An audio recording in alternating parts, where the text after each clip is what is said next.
এখন শেখ হাসিনা হয়ে গেছেন ওসামা বিন লাদেনের খালাতো বোন। আজও কি শ্রমিকের সেই যে রক্ত তারা দিল, যে আত্মদান করলো, সেই রক্ত কি শুকিয়েছে?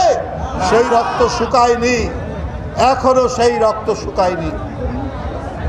বন্ধুরা আমার, আমাদের দেশে 12 কোটি হচ্ছে ভোটার, তার মধ্যে শ্রমিক হচ্ছে 7 কোটি 35 লক্ষ। যারা ভোট দিয়ে আমাদের সরকার নির্বাচিত করে, যারা ভোট দিয়ে সরকার গঠন করে, তারা বঞ্চিত, তারা নির্যাতিত, তারা অসহায়। কথায় কথায় তাদের ছাঁটাই হয়, তাদের আয় দিন দিন কমে যাচ্ছে, তাদের আয় বৃদ্ধি পাচ্ছে না। বিগত 15-16 বছর ফ্যাসিস্ট শেখ হাসিনার আমলে শ্রমিকরা তারা সমাবেশ করার, সংগঠিত হওয়ার অধিকার দেয়নি, তাদেরকে ট্রেড ইউনিয়ন করার অধিকার দেয়নি শেখ হাসিনা। অত্যাবশ্যকীয় পরিষেবা বিল 2023 একটি আইন করে শ্রমিকদের যে দাবি দেওয়ার যে অধিকার, সেই অধিকার শেখ হাসিনা বন্ধ করে দিয়েছিলেন। বন্ধুরা আমার, যতটুকু আইন করেছিলেন সেই আইনটা ছিল মালিকের স্বার্থে, শ্রমিকের স্বার্থে নয়। তাই বন্ধুরা আমার, আজকে জুট মিল, আজকে চিনি কল, আজকে গার্মেন্টস শিল্প, প্রত্যেকটি জায়গায় শ্রমিকরা জীবন দিচ্ছে। শেখ হাসিনার আমলে বিনা চিকিৎসায় শ্রমিক নেতা হাসপাতালের বারান্দায় তার জীবন চলে গেল।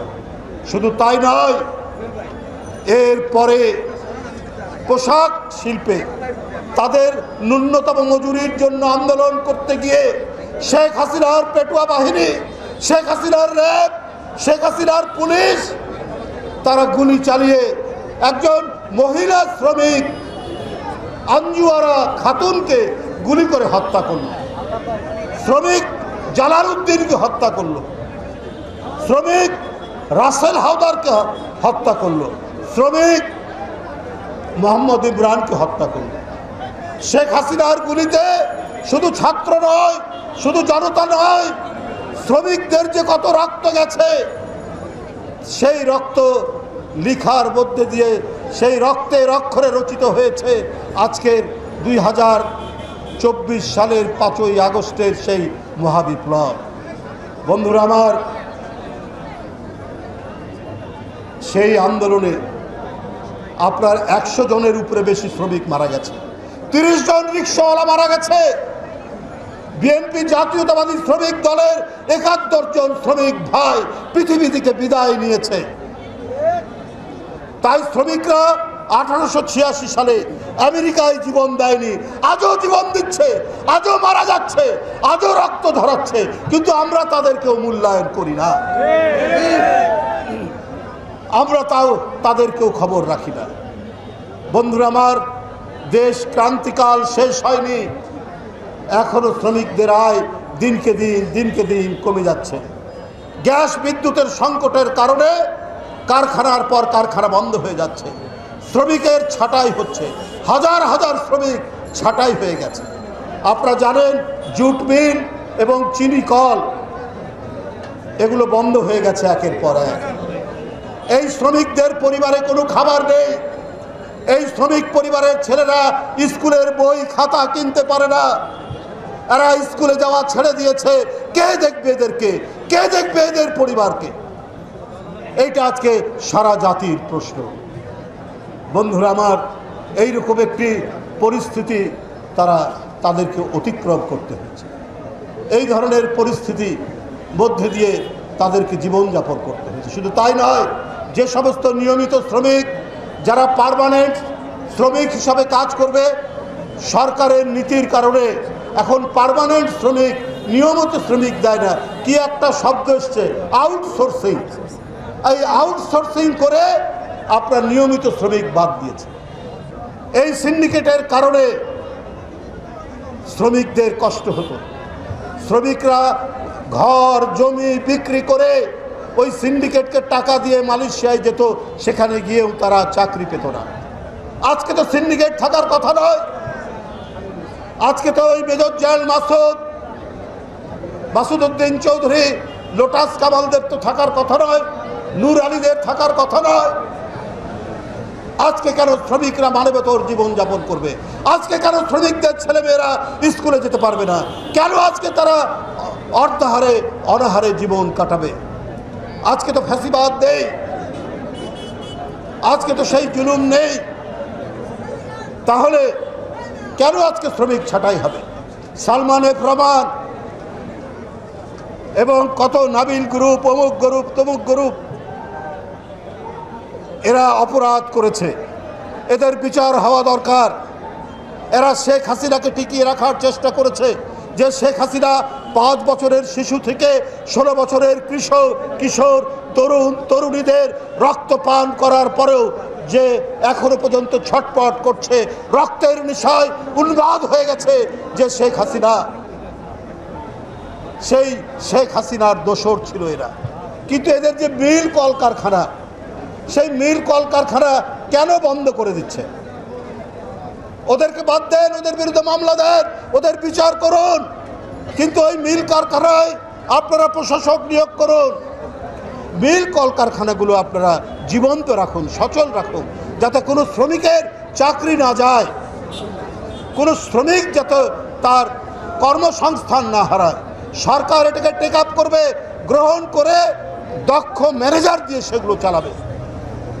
আজকে এই সমস্ত মিল কারখানা বন্ধ করার কারণে শুধু এমনি শ্রমিক নয়, সেখানে অনেকে যারা ইঞ্জিনিয়ার ছিলেন, ফার্মাসিস্ট ছিলেন, অনেক শিক্ষিত ছেলেপেলে, ম্যানেজার, অ্যাসিস্ট্যান্ট ম্যানেজার, তারা পর্যন্ত চাকরি হারাচ্ছে। বন্ধুরা আমার, কেন এই পরিস্থিতি হবে? ডক্টর ইউনূস সাহেবের সরকার, এই সরকার 5ই আগস্টের আন্দোলনের ফসল।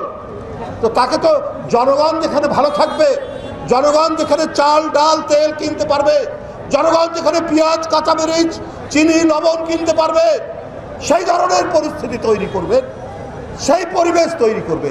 কিন্তু যদি ডক্টর ইউনূসের সরকার শুধু ছাঁটাই করেন, বেকারত্ব বৃদ্ধি করেন, কর্মসংস্থান শূন্য করেন, তাহলে জনগণের তো আস্থা থাকবে না এই সরকারে।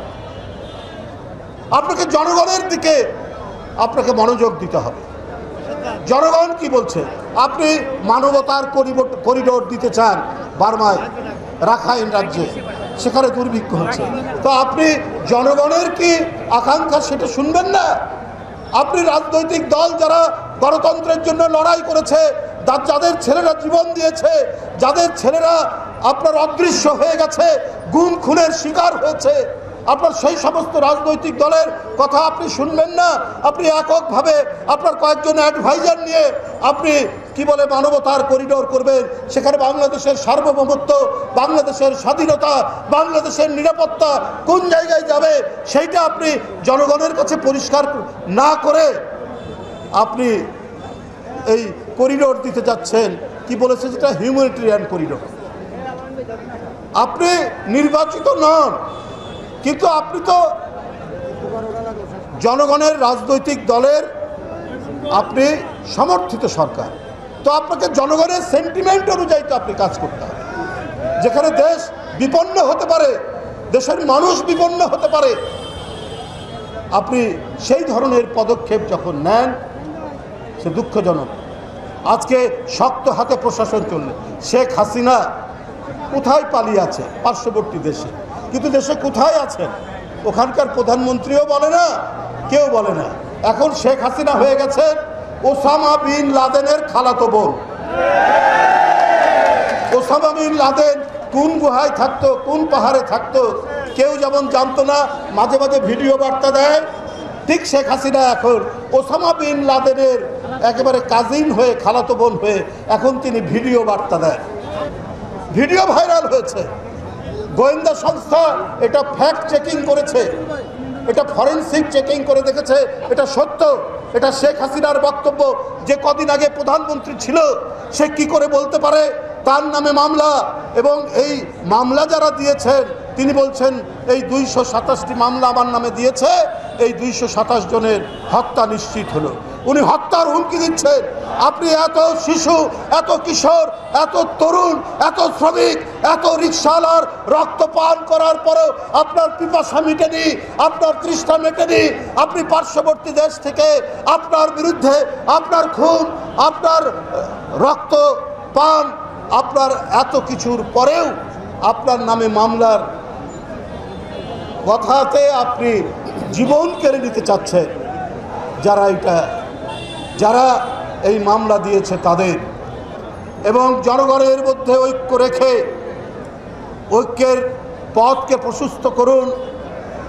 কাউকে দিয়ে কোনো উস্কানি দেওয়ানোর চেষ্টা করে এটা কারো জন্যই মঙ্গলদায়ক হবে না। যদি ফ্যাসিবাদের কোনোভাবে উত্থান ঘটে, কেউ কিন্তু বাঁচতে পারবেন না। তো সুতরাং ঐক্যের মধ্যে দিয়ে এই গণতান্ত্রিক শক্তিকে আপনার ঐক্যবদ্ধ থাকতে হবে, তাদেরকে একযোগে কাজ করতে হবে।